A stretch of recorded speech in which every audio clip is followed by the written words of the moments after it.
Welcome back to War Thunder Weekly News. This week, patch 1.7 drop. That's not all, so hit the subscribe button. Download the free Golden Eagles app through the link in the description. Enter the code on the screen. Get 10 free Golden Eagles. First off, let's talk about the tanks. Now, most of the new added stuff I've already talked about in my multiple last videos covering the dev server and whatnot. However, quite a lot has changed since the dev server. First off, the Leo 2A5's armor is no longer extremely OP, while the cheese wedges are still essentially impenetrable by anything in game. The gun breech is very much penetratable, and so is the lower and upper front plate. However, overall, it's still a very good vehicle. The C1 Ariete pre-series on the dev server showed up with only spaced armor. On the live server, that is now fixed, and there is a nice chunk of composite in there. However, the lower front plate is only spaced armor, where it has spaced armor. The other part is only 50 millimeters of straight up steel. I haven't heard much on how this performs in the battlefield, and I haven't taken it myself, although I'm hoping for, since having a lower battle rating with a really high penetration, it'd do alright. For Russian tanks, well, they got heavily buffed. The T-64B and T-80B received the 3BM22 as their new stock shell, and also have the ability to research the 3BM24 Mango shell. The T-64A and T-72A received MB15 as their stock shell, and now have the ability to research 3BM22. Speaking of, 3BM22 got buffed using a source, not their fancy penetration formula or whatever, and apparently it's some Russian magazine. This really annoys me, because many other vehicles were taken out of the game because of their new penetration calculators being off or making the vehicle unviable. But now, all of a sudden, we got a source. The T-55M1, Leopard A1A1 L44, AMX-1, and Chatkal Dalet were moved to rank 6. The Type 90 was moved to rank 7. Type 60 and Type 61 got some awesome new default camouflages. And the Tunguska is now apparently spelled with an O. In relation to things happening after the patch, Mike 10D has been busy digging up things, and it seems that most, if not all, high-tier light vehicles are much harder to hull break, requiring 2.4 and 8 times more damage to hull break one of these vehicles. If a vehicle has wheels and not tracks, hitting the wheel will no longer hull break it, and for the Object 906 and M247, hitting their track will hull break the vehicle. Why is that even a thing, Gaijin? Like, that doesn't make any sense. Maybe it's like some sort of bug in their system. Anyways, the list of vehicles that these affect are AMX-10 RC, Bagel Panzer 57, Flak Panzer Gepard, RU-251, TAM, M113A1, Type 87, Type 89, M163, M247, M901 ITV, BMP-2, Object 120, Object 906, Tunguska, ZSU 23-4, and both of the Centauros. And yeah, apparently the Centauros don't have hull break. What Mach 10D also found snooping around is that apparently Gaijin's Damar formula is completely junk. Newsflash, I know.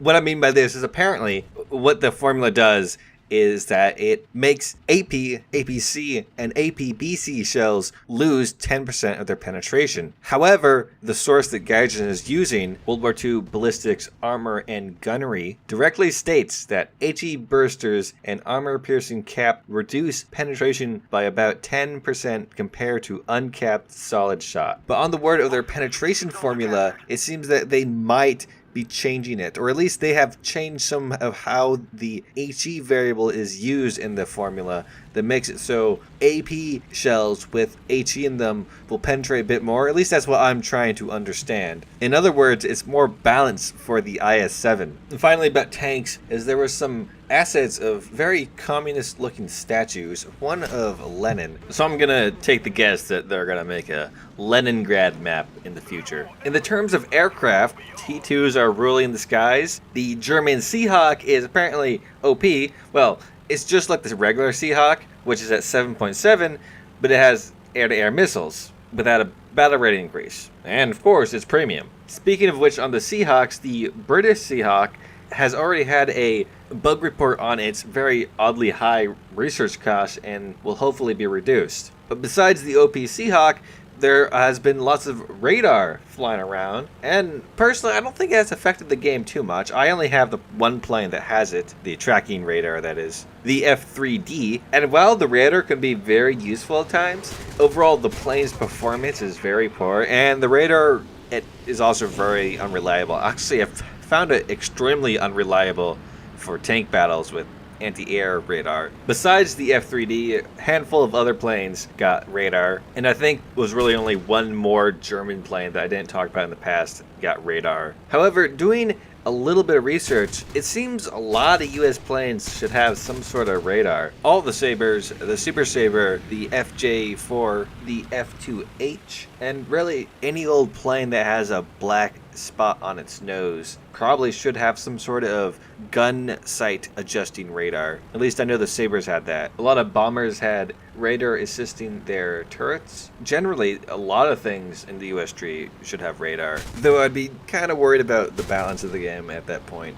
But I think that's a discussion for the future and for Gaijin, not me. The F-86 F2, F9 F8, FJ4B, CL-13A Mark V, MiG-17, Hunter F1 were all moved to rank 6. All the G91s, both MiG-19s, all the Voltors, the T2 and the Super Mysteria, and I'm pretty sure the Super Sabre 2 all have drag chutes now. The IL-2, both A7Ms, A36, CR-42 all had their flight models updated. The Jelly Welly had its engines able to cool down now, and the Mosquito had its fuel tank order fixed. For Navy, there was a lot of changes. I don't really want to go through every single one of them because that would take a long time. It'd be really dry and you'd probably lose place of whatever I'm talking about anyways.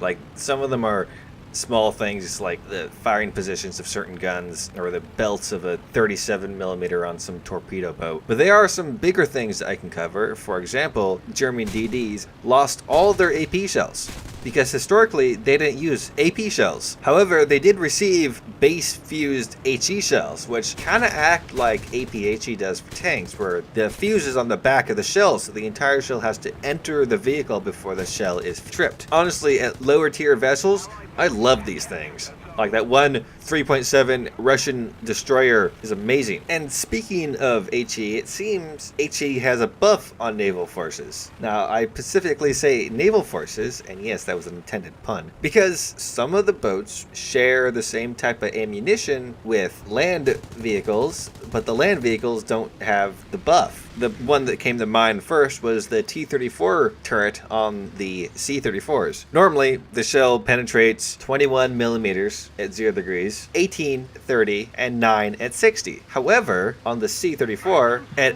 100 meters at 0 degrees, it pens 34 millimeters. Now, I'm making the assumption that this is based off the fuse sensitivity. On the C-34, it is 1 millimeter. However, on the T-34, the fuse sensitivity is 0.1 millimeters with a fuse delay of 0.05 meters. The outcome of this alteration is that the Kavkaz now penetrates at 1,000 meters, 83 millimeters of armor, which is kind of what I'd expect from having the TNT equivalent of 13.4 kilograms. Now, what I'm thinking why they made this change is in preparation of the Japanese Navy. Now, see, most Japanese destroyers used 127mm cannons that only fired HE. So obviously a buff to HE for Navy is going to be required, otherwise Japanese Navy is going to suck. And then all the weebs are going to be really upset. Some other naval news that may make you look forward towards the Japanese Navy even more so is brought up by a viewer of mine. Some of the new naval icons of sailors, their hats happen to have the name of various vessels embedded on them. Some of them are illegible. However, two you can actually make the name out of. One of them belongs to the HMS Drake, which is a Marshal Ney class monitor, originally being named HMS Marshal Ney, and then in 1922 she was renamed to HMS Vivid, and then HMS Drake in 1934, and then HMS Alonus II in 1947, and then she was broken up in 1957. If you don't know, monitors are essentially cruisers with battleship guns. They have like at least one turret that is just comedically large compared to the rest of the ship. Although it seems that the HMS Drake, or Marshall Ney as it originally was called, had lost its two 15-inch cannons and had to replace with a singular 230mm cannon and 4 6-inch guns. Or the Wikipedia article is trash and it kept its two 15-inch cannons. I can't find any images of it without the massive guns, so that's my assumption. The other vessel in a icon that we can make the name out of is a German one of the Deutschland class heavy cruiser. See, normally I would write things like this off as, oh, just some Gaijin artist being too lazy to find images that aren't of heavy cruisers, because they do make the icons after actual images. But as I said last week, there was some files found of the guns of the Deutschland class heavy cruiser. This is the same vessel, the pocket battleship. This was what it was called before it had its name changed to Lutzow. God, I hope I'm pronouncing that right. In January of 1940. You may be thinking, oh, I'm just picking at straws and tying them together and saying that this or that. But you gotta think about this. What other vessels does Germany have that could match up to things like the Brooklyn class? The last light cruiser that we got for them, the Nuremberg, that was their most advanced light cruiser. They got nothing else in that line except for ships that have similar armaments. The only logical step in the power creep that Gaijin always does is to add heavy cruisers. I'm guessing that's what rank 5 is gonna be for ships. And then maybe rank 6 will be battleships, maybe. And then rank 7 will be like, I don't know, missile cruisers or something.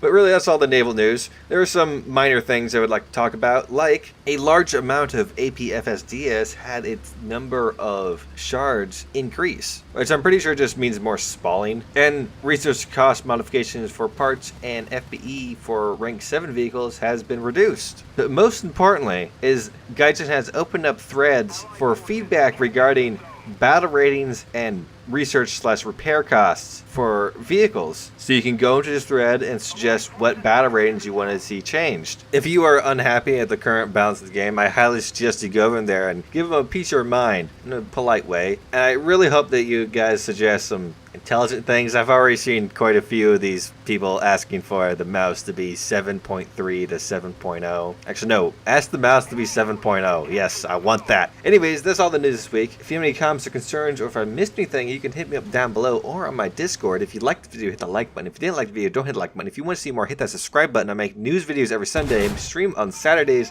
I like to make random videos throughout the week, so hit that bell icon to be notified anytime I upload anything. Thanks for watching, and I hope you have a really, really good day.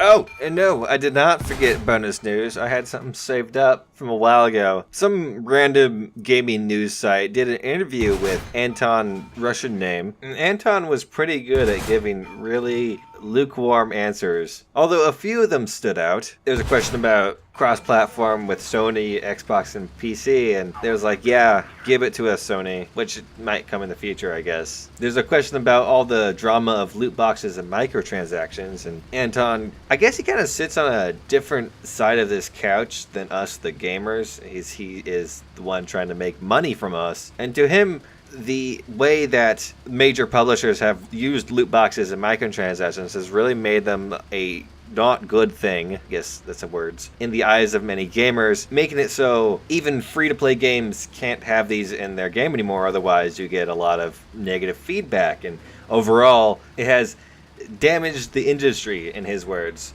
Although it seems that was more pointed towards countries making unclear laws, as he explained to them. I think the laws are pretty clear. Don't have loot boxes, it's gambling. But the best answer, or a question, was whether if War Thunder is going on the Switch, and he replied with, the Nintendo Switch is an interesting platform. We have our CDK and development kit, and we are currently testing various technical solutions of porting War Thunder's engine to the console, which implies that, yeah, they have plans for it to be on the Switch, but yeah, it's just kind of interesting, like, are PC players going to be able to play War Thunder with Nintendo players? Will there be special Nintendo skins for Mario and Luigi and Link on the Switch? That would be interesting.